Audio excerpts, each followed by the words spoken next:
Selamat malam, kembali bersama kami. Kami akan membawakan presentasi yang kedua. Perkenalkan, nama saya Rizky Martono Dumadi. Perkenalkan, nama saya Handoyo sebagai Project Manager. Nama saya Warsito sebagai desainernya. Saya Andi Guswanto sebagai programmer. Saya Sudyoko sebagai tester. Oke, itu mungkin cukup perkenalan dari kami. Selamat malam. Ya, kami akan mempresentasikan risk management proyek pembangunan sistem informasi kasir. Untuk pendahuluan, nama proyek yaitu Sistem Informasi Tahu Bakso. Fitur utama yaitu sistem informasi kasir. Tim proyek 1 project manager, 1 analisis sistem, 1 desainer, 1 programmer atau dokumentator, 1 infrastruktur engineer atau tester. Untuk tim proyek, yang pertama itu Handoyo NIP 1411012 sebagai project manager. Yang kedua yaitu Andi Gustanto NIP 1411020 jabatan sebagai programmer. Yang ketiga yaitu nama Rizky Wanasto NIP 1411038 sebagai analisis sistem. Yang keempat Sudyoko NIP 1411002 sebagai infrastruktur engineer atau tester. Yang kelima itu Warsito dengan NIP 1411091 sebagai desainer.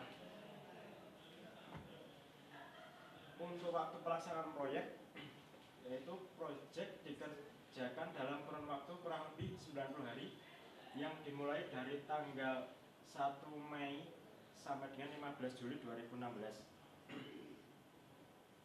Untuk anggaran proyek sendiri yaitu develop software.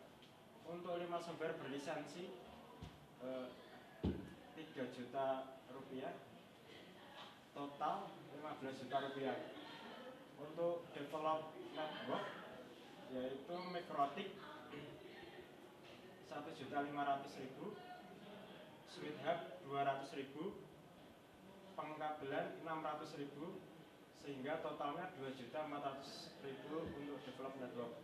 Untuk develop hardware yaitu komputer server dengan biaya 12 juta rupiah dengan 2 komputer kasir 8 juta, 1 komputer admin 4 juta, 1 komputer kontrol 4 juta, 5 unit UPS 5 juta, 2 printer kasir 5 juta rupiah, 2 barcode scanner plus printer 12 juta rupiah, 2 cash drawer 1.500.000 rupiah. Untuk totalnya yaitu 51.500.000 rupiah. Untuk training yaitu biaya pelatihan dan pendampingan selama 5 hari dengan biaya 5 juta rupiah.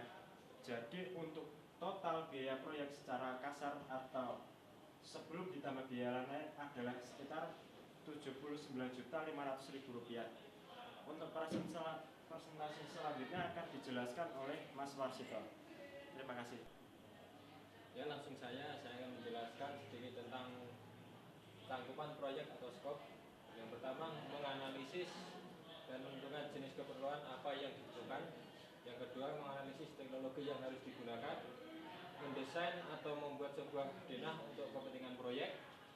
Untuk yang keempat, mengimplementasikan semua hasil yang sudah dilakukan. Untuk selanjutnya, luaran proyek atau output. Yang pertama, laporan penjualan harian, bulanan ataupun tahunan. Yang kedua, laporan stok opnam. Yang ketiga, laporan kasir. Yang keempat, laporan stok. Yang keempat, laporan pembelian. Next.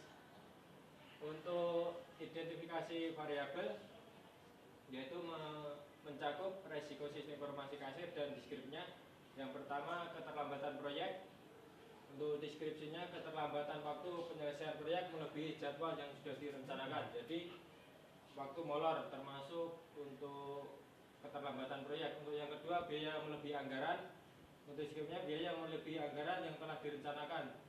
Jadi biaya membengkak. Untuk yang ketiga, lingkup proyek tidak sesuai, yaitu lingkup proyek yang tidak sesuai atau jauh dari lingkup skop yang telah direncanakan dan disepakati bersama. Untuk 4, tidak memiliki SDM yang cukup. Tim proyek SDM yang tidak mencukupi atau minimal atau keluarnya SDM di tengah proyek. Untuk yang kelima, keamanan aplikasi kurang, yaitu kurangnya keamanan yang dimiliki aplikasi. Untuk yang keenam, performance aplikasi kurang, yaitu performance aplikasi yang berkurang karena tidak sesuai rencana. Untuk yang ketujuh, desain tidak sesuai, yaitu desain yang tidak sesuai dengan keinginan pemilik proyek ataupun perusahaan. Untuk yang ke-8, proyek dihentikan. Proyek dihentikan ataupun dilanjutkan.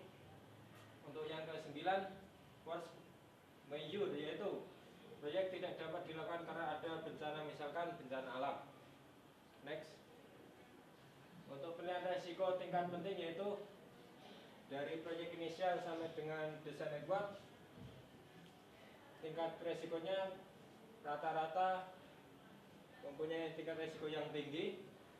Untuk resiko sedang hampir tidak ada, ataupun untuk resiko rendah juga tidak ada. Yang paling menonjol yaitu untuk proyek inisial sampai dengan desain network, yaitu untuk resiko yang cukup tinggi. Ya, sekian dari saya. Untuk slide selanjutnya dilanjutkan Mas Sudioko. Oke, untuk selanjutnya saya akan menjelaskan penilaian risiko dan biaya risiko.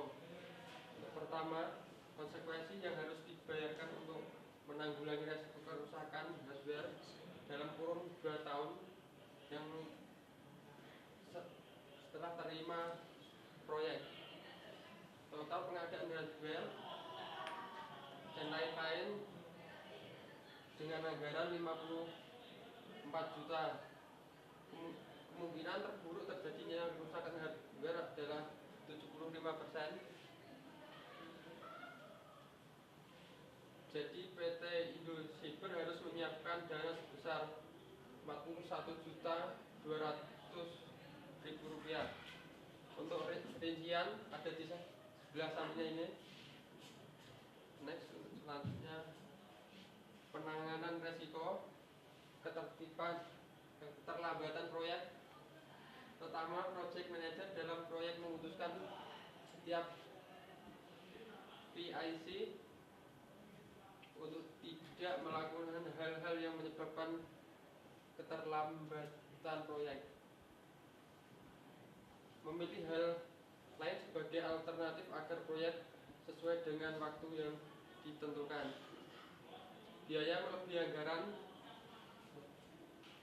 Setiap yang terlibat dalam proyek harus memahami anggaran tiap teks yang ada sehingga tidak terjadi pembengkakan anggaran.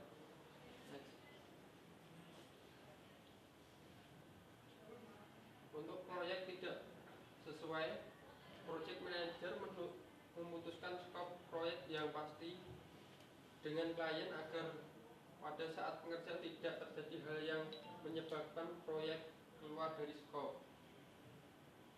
Proyek manager memiliki alternatif lain ketika dalam pengerjaan terjadi pelebaran proyek dan mengembalikan proyek sesuai skop proyek. Tidak memiliki SDM yang cukup. Proyek manager harus menyiapkan alternatif untuk mengisi kekurangan SDM yang ada. Selanjutnya, proyek manager bersiap untuk menjadi pengganti sementara untuk menjadi tambahan untuk menutupi kekurangan SDM yang ada. Desain tidak sesuai.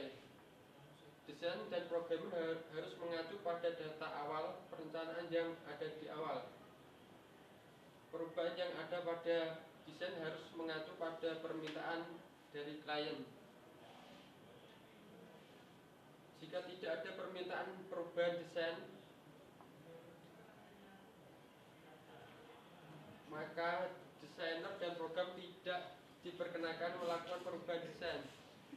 Untuk selanjutnya akan dijelaskan oleh Mas Andi. Terima kasih. Oke, di sini saya akan melanjutkan mengenai penanganan risiko, yaitu pada bagian keamanan.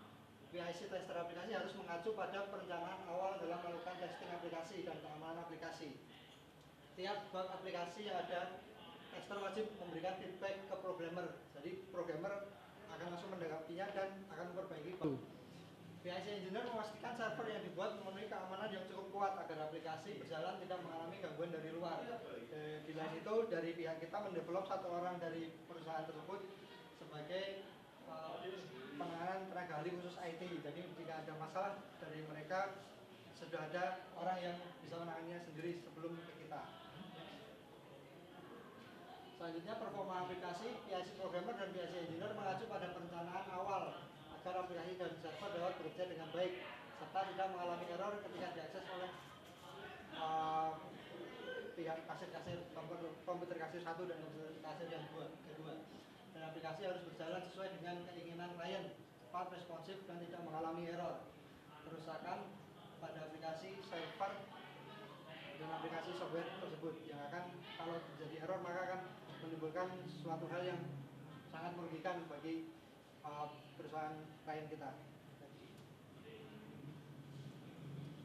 Lanjutannya, untuk proyek yang dihentikan, proyek manager memutuskan apakah proyek dihentikan atau dilanjutkan berdasarkan hal yang penting.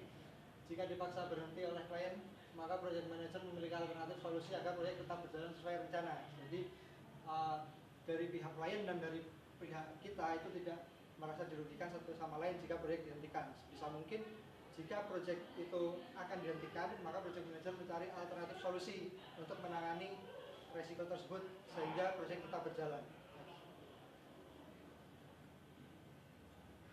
Untuk force major-nya, proyek manager dan klien memutuskan proyek dihentikan secara paksa karena keadaan genting. Kedua belah pihak harus sepakat dalam hal ini, atau kedua belah pihak sepakat proyek dihentikan sementara sampai keadaan kembali normal. Yang dimaksudkan adalah ketika eksekusi di lapangan atau di office itu terjadi force majeure, misal bencana alam, gempa bumi atau yang lainnya, itu kita tidak bisa memaksakan proyek untuk tetap dijalankan. Sebisa mungkin kalau tidak dihentikan, maka proyek kita pending untuk beberapa waktu. Kalau sudah bencananya sudah clear, maka kita bisa melanjutkan proyek tersebut, namun dengan persetujuan klien.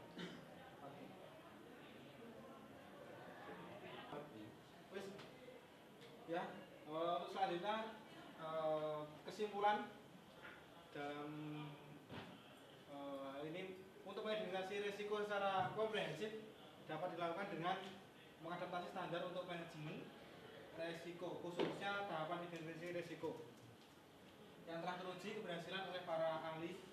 Risiko yang diidentifikasi tersebut diharapkan dapat membantu pihak terkait untuk melakukan evaluasi dalam peningkatan layanan kepada PT Tahu Bakso yang ada di Ungaran melalui minimalisasi risiko yang bisa saja terjadi.